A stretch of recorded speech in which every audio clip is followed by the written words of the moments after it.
La pelota larga, larga, larga, larga, larga para la carrera de Gareth Bale que va a ganar. ¡Qué carrera! Gana la carrera Gareth Bale dentro del área. Ahí está Bale, ahí está Bale, ahí está Bale.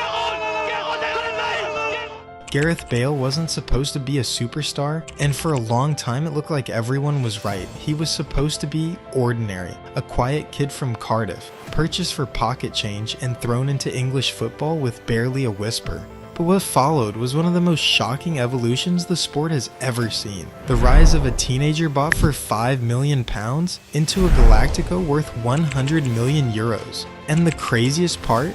No one saw it coming. But what turned this bargain bin fullback into the most feared winger in world football? Keep watching.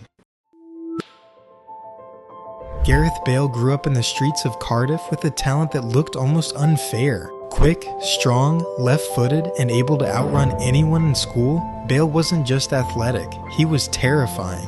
At 16, he made his professional debut for Southampton, becoming the second youngest player to ever do so. His early style was raw, messy, even chaotic at times, but his left foot carried a power few could explain. Still, scouts labeled him as a promising fullback, not a future superstar.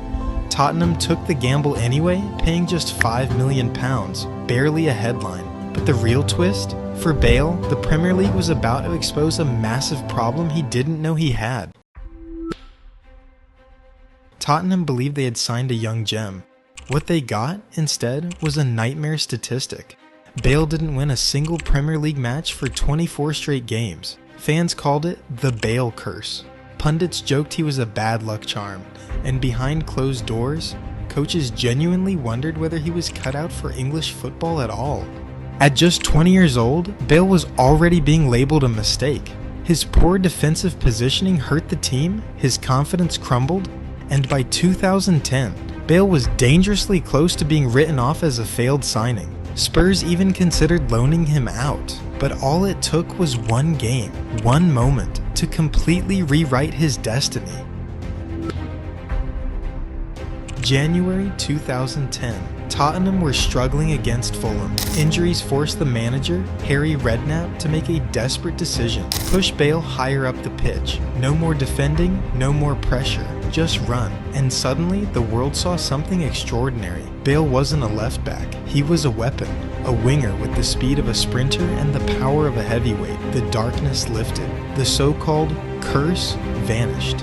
He started dominating games, scoring goals, assisting, and tearing defensive lines apart. Spurs didn't just solve a problem, they had unlocked a monster. But nothing could prepare football for what Bale was about to do next. October 20th, 2010, the San Siro. Inter Milan, champions of Europe, hosting Tottenham in the Champions League. Tottenham went down 4-0 by halftime. Embarrassing, hopeless, game over. Then Gareth Bale exploded. He scored one of the greatest hat tricks in Champions League history. 3 goals, all with pure pace, explosive power, and a left foot that could tear nets apart. The world stopped, commentators screamed, defenders froze. A star was born that night. Not a young prospect, but a world-class phenomenon. And Real Madrid were watching carefully. Between 2011 and 2013, Gareth Bale turned into something the Premier League had never seen. He was unstoppable. Solo goals from halfway lines, rockets from 30 yards, last-minute winners, volleys, curlers. He turned nearly every match into a highlight reel. I saw his transition from sort of boy to man, and I watched him go from a left back struggling to get in the team, potentially going to Nottingham Forest, to then become one of the world's greatest players. Opponents doubled him, kicked him, dragged him down. Nothing worked.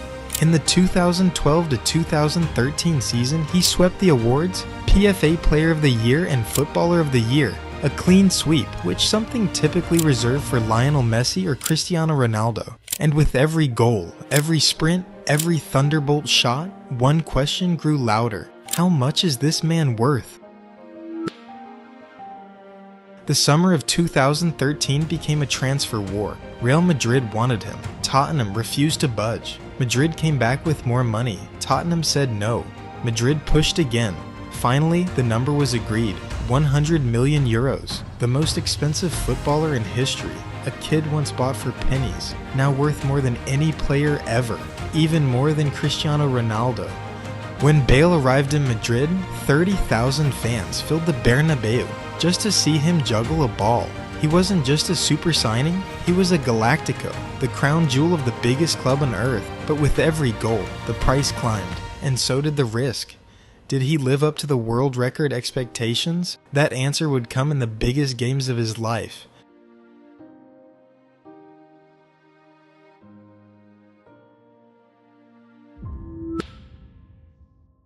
(2014) Copa del Rey final, El Clásico, Madrid versus Barcelona. The match was tense, the score was level. Then Bale produced one of the most iconic goals ever seen. He sprinted from the halfway line off the pitch, outran Bartra by yards, cut back inside, and scored the winner. The world lost its mind. Speed, power, precision, everything Bale had become known for, unleashed in the biggest moment possible. A month later, he did it again, in the Champions League final. His header gave Madrid the lead in extra time against Atletico, securing La Decima, the club's long-awaited 10th European title. Bale hadn't just justified his fee, he had etched himself into Madrid folklore, but his story wasn't done yet.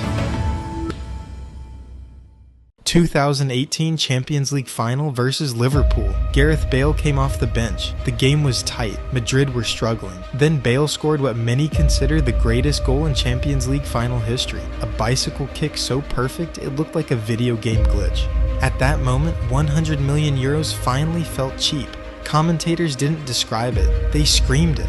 That night, Bale became a two-time Champions League final hero. I need to be playing. I need to be playing week in, week out, and that hasn't happened this season for one reason or another. I had about 5-6 week injury at the start of the season, and I've been fit ever since. So obviously now I have to sit down in the summer and discuss it with my agent, and take it from there. A legacy reserved for the rarest players ever to touch a ball. But behind the greatness, another story was unfolding.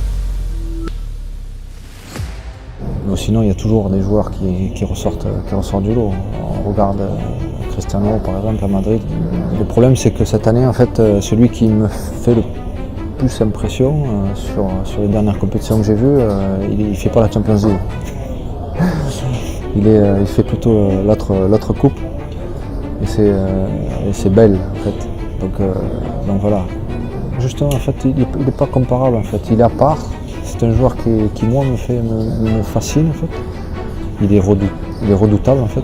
As Zinedine Zidane returned to Madrid, Bale's role became uncertain. Injuries piled up, the Spanish media turned on him. Fans booed him even after everything he delivered.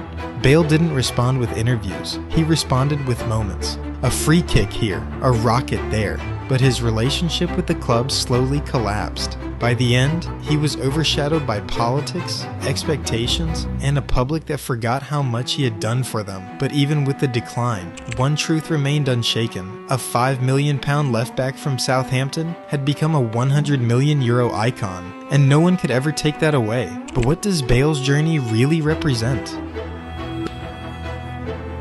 Gareth Bale didn't dominate an era, but he dominated moments. He didn't break Messi or Ronaldo's throne, but he did something even more remarkable. He reinvented himself. Not once, not twice, but 3 times. From a struggling fullback, to a Premier League superstar, to a Galactico who scored in the biggest finals of the modern era. Bale's legacy isn't just about records or trophies, it's about evolution, reinvention, and proving that no one's starting point defines their ending. He began as a cheap gamble. He ended as the most expensive footballer alive, and his rise will forever be remembered as one of the greatest transformations in football history. But the question remains, who will be the next player to repeat the impossible?